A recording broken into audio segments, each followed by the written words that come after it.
àjọ tó ń léwájú ìlanilọ́yẹ̀ fáwọn mùsùlùmí nídìí òṣèlú támọ̀ sí MUPAF ti fi ìpè síta lọ sọ́dọ̀ ẹgbẹ́jẹgbẹ́ òṣèlú nípínlẹ̀ Ọ̀ṣun àti tayọ ìpínlẹ̀ Ọ̀ṣun láti mú ọ̀rọ̀ báwọn mùsùlùmí yóò sì jẹ́ olùdíje jẹ́ ọmọ òye nínú ètò ìdìbò ní Bàdà nígbáradì fẹ́tò ìdìbò gómìnà ọdún 2026 nípínlẹ̀ náà.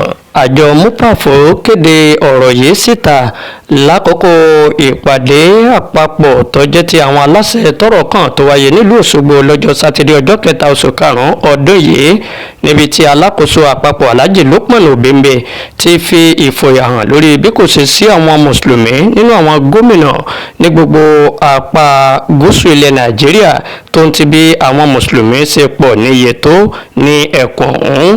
Ó ṣàfikún rẹ̀ pé ìlàkàkà àjọ MUPAF ní láti ṣe ìlanilọ́yẹ̀ fáwọn mùsùlùmí lórí pàtàkì agbára òṣèlú ní àti ọdún 8 sẹ́yìn léè tó káàkiri apá ìwọ̀ oòrùn gúúsù àti ìpínlẹ̀ Kwara tó ń ti báwọn mùsùlùmí ṣe pọ̀ níye tó ní ẹkùn náà.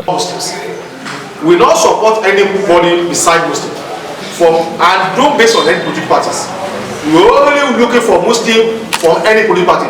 A true Muslim, after the election, they are going to start sharing the dividend of democracy. We want Muslim to have the percentage, to have dividend according to their percentage. But the fact is the case. It's not that we are looking for the interest ourselves, but we are looking for it for the general Muslims.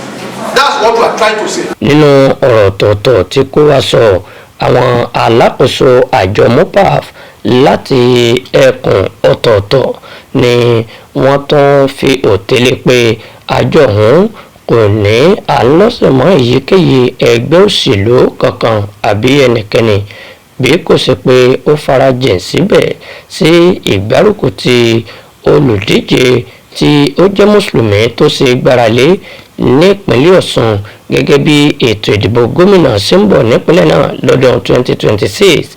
Àwa mùsùlùmí tí a jẹ́ obìnrin ní ẹgbẹ́ MUPAF a fi ọkàn sí wípé pẹ̀lú ògo Ọlọ́run any candidate tí ó bẹ́ẹ̀ lè fa mùsùlùmí sílẹ̀ lọ́kùnrin tó bá lè fi ọkùnrin sílẹ̀ tó jẹ́ muslim lóbìnrin tó jẹ́ muslim tó dẹ̀ wẹ̀ effectively nínú ẹ̀sìn ní bàbá ń bá Ọlọ́run tó gbà fún wa.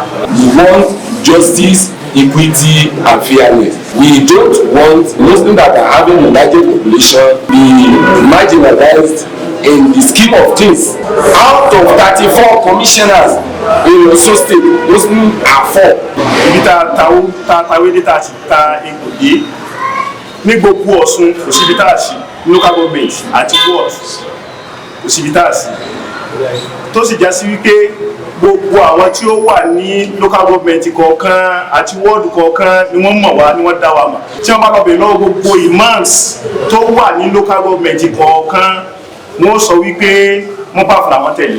The Muslims in Nigeria have been cheated for so long.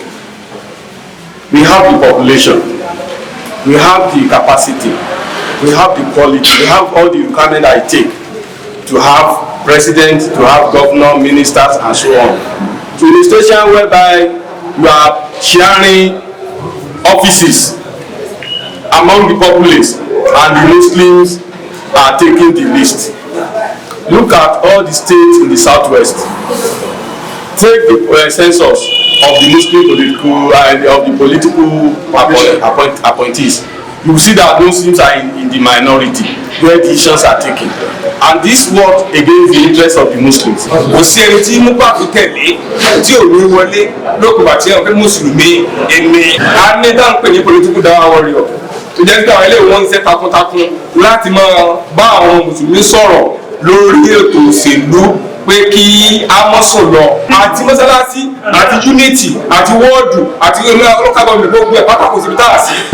Ní àwọn tí wọ́n jẹ́ ìgbìmọ̀ olùdarí àpapọ̀ àjọ MUPAF àti nípínlẹ̀ tó fi mọ́ ọ̀kan òjọ̀kan àwọn alákòóso àjọ MUPAF àtàwọn ọmọ ẹgbẹ́ oníròyìn ti kópa.